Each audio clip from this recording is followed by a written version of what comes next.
dapat dalam Yesus. Dia tak pernah tinggalkanku, setia menopangku, berseru berharap pada Yesus.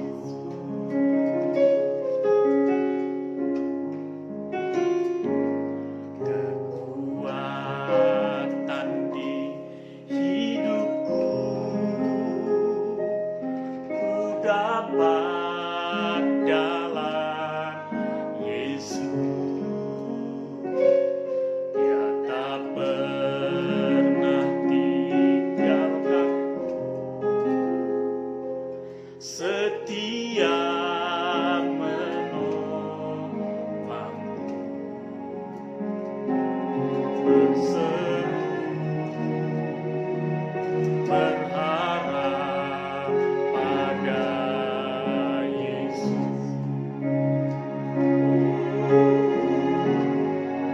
Ajaib Kau Tuhan, penuh kuasa, sanggup pulihkan keadaanku.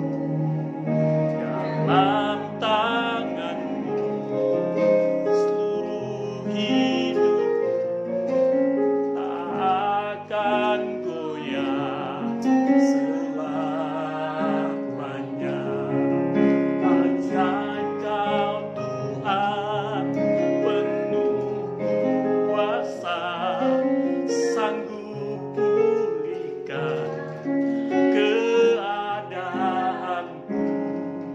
Dalam tangan-Mu seluruh hidupku tak akan goyah selamanya. Ajaib Kau Tuhan, penuh kuasa, sanggup pulihkan keadaanku. Dalam tangan-Mu seluruh hidupku tak akan goyah selamanya. Terima kasih Tuhan, Engkau sumber kekuatan kami, Engkau kemenangan kami, Engkaulah menara kekuatan kami, Engkaulah tempat perlindungan kami, Engkaulah tempat naungan kami. Kami berharap kepada-Mu.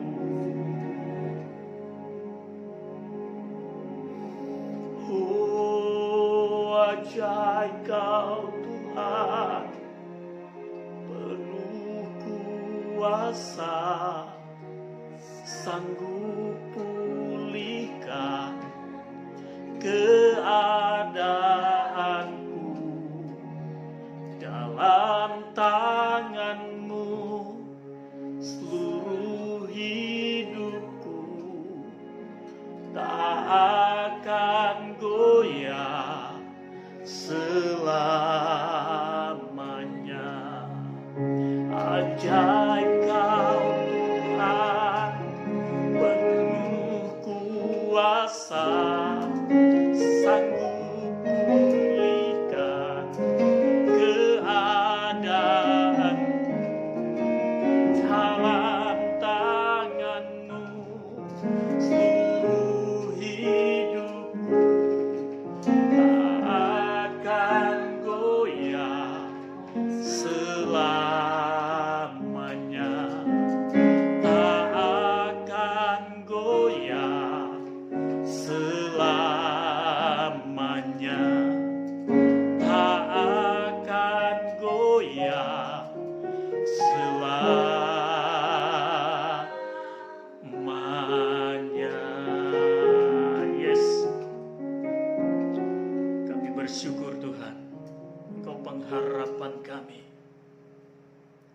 tidak akan goyah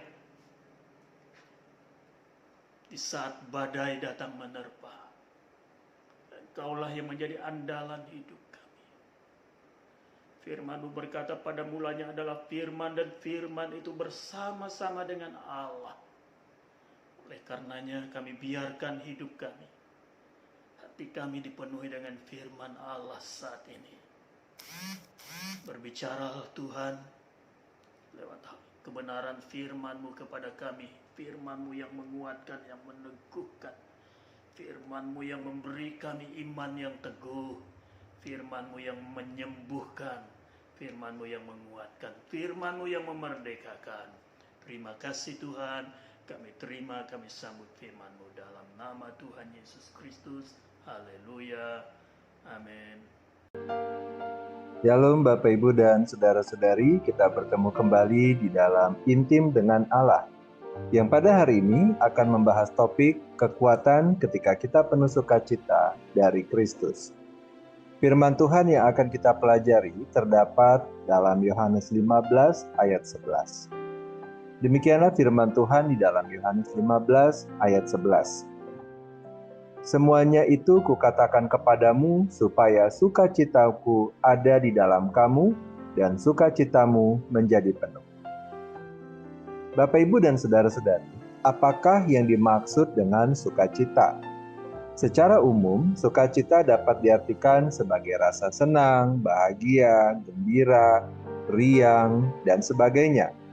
Setiap manusia mencari hal tersebut dan mendambakan bahwa sukacita dapat terjadi dalam seluruh aspek kehidupannya dan di dalam setiap babak kehidupannya. Sebagian orang berusaha untuk mendapatkan sukacita melalui harta kekayaan yang dimilikinya. Sebagian berusaha mendapatkannya melalui lingkaran pergaulannya, melalui hobi yang digelutinya. Ada juga yang berusaha mendapatkan kebahagiaan melalui rekognisi atau penghargaan. Misal, berusaha untuk mendapatkan begitu banyak prestasi dalam bidang akademik, dalam bidang seni, atau melalui jumlah subscriber, like, atau gift yang didapatkannya dari dunia maya. Tetapi jika kita renungkan, apakah ketika semuanya itu kita dapatkan, maka kita akan memiliki sukacita yang sejati?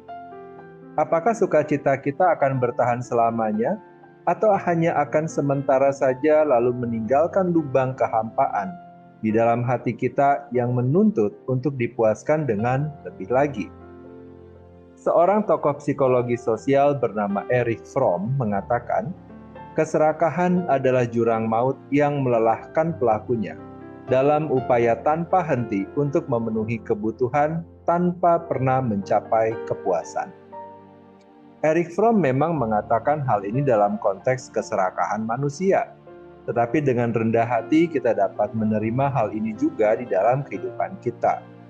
Sukacita duniawi yang kita cari ketika kita mendapatkannya hanya memberikan kepuasan sementara.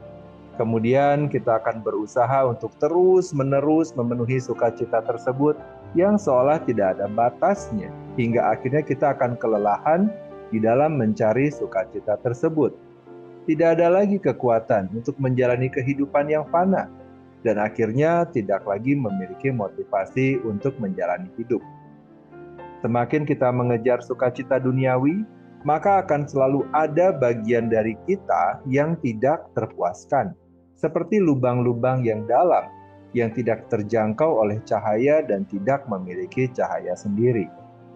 Lalu bagaimana kita mencari dan menemukan sukacita yang sejati tersebut? Satu-satunya cara untuk menemukan sukacita yang sejati tersebut adalah hanya di dalam Kristus. Sukacita di dalam Kristus adalah sukacita yang penuh, sedangkan sukacita dunia hanya sebagian. Semua sukacita duniawi hanya menyentuh sebagian dari sifat alamiah kita, sedangkan sukacita ilahi memenuhi dan memuaskan semua. Bapak, Ibu, dan saudara-saudari, sukacita yang dimaksudkan adalah sukacita yang dimiliki oleh Kristus sendiri di dalam pemahaman akan kasih-Nya kepada Bapa dan kasih Bapa kepadanya. Cahaya sukacita yang dimiliki Kristus meneranginya di dalam saat-saat tergelap di dalam kehidupannya sebagai manusia, dan Ia berkehendak agar sukacita itu menerangi kehidupan kita, orang-orang percaya. Dalam kesadaran akan kasih kita kepada Allah dan kasih Allah kepada kita, maka akan ada di dalam diri kita sebagai bagian dari kehidupan sejati kita, sukacita yang tidak dapat dikalahkan oleh kesedihan. Orang-orang mengandalkan Tuhan untuk sukacita adalah orang-orang yang memiliki hati yang tenang. Tuhan telah memberitahukan kepada kita tentang sumber damai sejahtera yang sejati. Damai sejahteranya sendiri telah Ia berikan kepada kita. Sekarang Ia memberitahukan kepada kita tentang sumber sukacita dan telah mengucapkan firman agar kita dapat memiliki sukacita yang merupakan terang hatinya sendiri. Sukacita yang besar dalam hidupnya ditemukan dalam kesadaran akan kasih Bapa dan dalam menaati perintah-perintahnya. Inilah sukacita yang Tuhan Yesus rindukan agar kita juga dapat mewarisinya.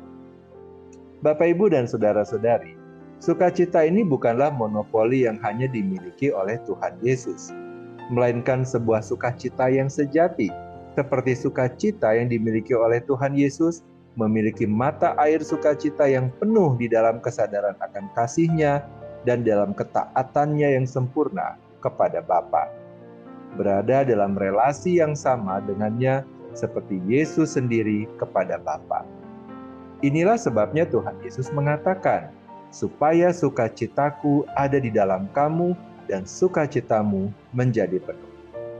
Sukacita yang Kristus alami melalui kesadaran akan persekutuannya dengan Bapa dan yang menopangnya dalam penderitaannya dapat ada di dalam diri para murid-muridnya dan menopang mereka, menopang kita di dalam penderitaan mereka dan juga dalam penderitaan kita. Yohanes 15:11 menggambarkan pentingnya hubungan yang erat dengan Yesus Kristus dalam memperoleh sukacita yang sejati dan penuh di dalam hidup kita. Tuhan Yesus mengajarkan bahwa sukacita yang kita alami hanya berasal dari relasi yang intim dengannya dan hidup sesuai dengan kehendaknya. Kitab Yohanes 15 secara keseluruhan mengandung ajaran tentang pentingnya tetap bersatu dengan Kristus sebagai pokok anggur dan menjalin hubungan yang erat dengannya dalam kehidupan kita sehari-hari. Bapak, Ibu, dan saudara-saudari, sebagai bahan refleksi kita, mari kita berkontemplasi, merenungkan dengan dalam mengenai hal ini. Apakah kita masih berusaha untuk memuaskan diri kita dengan berbagai-bagai sukacita duniawi yang hanya mampu memenuhi dengan terbatas dan meninggalkan kehampaan dalam hidup kita, membuat kita menjadi lelah dalam menjalani hidup ini? Atau kita mau untuk mendapatkan sukacita yang sejati dari Yesus Kristus dan mengalami kepenuhan hidup serta mendapatkan kekuatan ketika kita penuh dengan sukacita Kristus? Mari kita berdoa. Bapa yang baik, kami berterima kasih dan bersyukur untuk kebenaran firman Tuhan yang telah kami pelajari pada hari ini. Kami kembali diingatkan bahwa sukacita yang sejati hanya terdapat di dalam Kristus, dan di dalam Kristus sukacita kami akan penuh. Tidak hanya itu, kami juga mendapatkan kekuatan yang baru untuk kami dapat terus menjalani proses hidup yang harus kami jalani di bumi ini, hingga pada tiba waktunya kami kembali kepada Tuhan. Berikanlah kepada kami hikmat dan kekuatan yang kami perlukan untuk kami dapat menjalani hidup kami dengan cara yang baik, benar, dan berkenan di hadapan Tuhan. Dan biarlah Roh-Mu yang kudus menyertai kami senantiasa. Kini kami mohonkan kepadamu ya Tuhan, kiranya damai sejahtera dari Allah Bapa, cinta kasih dari Tuhan Yesus, serta persekutuan dengan Allah Roh Kudus menyertai kami hingga kedatangan Tuhan yang kedua kali. Di dalam nama Tuhan Yesus kami berdoa. Amin. Demikianlah pembacaan firman Tuhan dan perenungan intim dengan Allah pada hari ini. Sampai bertemu kembali di dalam perenungan intim dengan Allah berikutnya. Tuhan Yesus memberkati.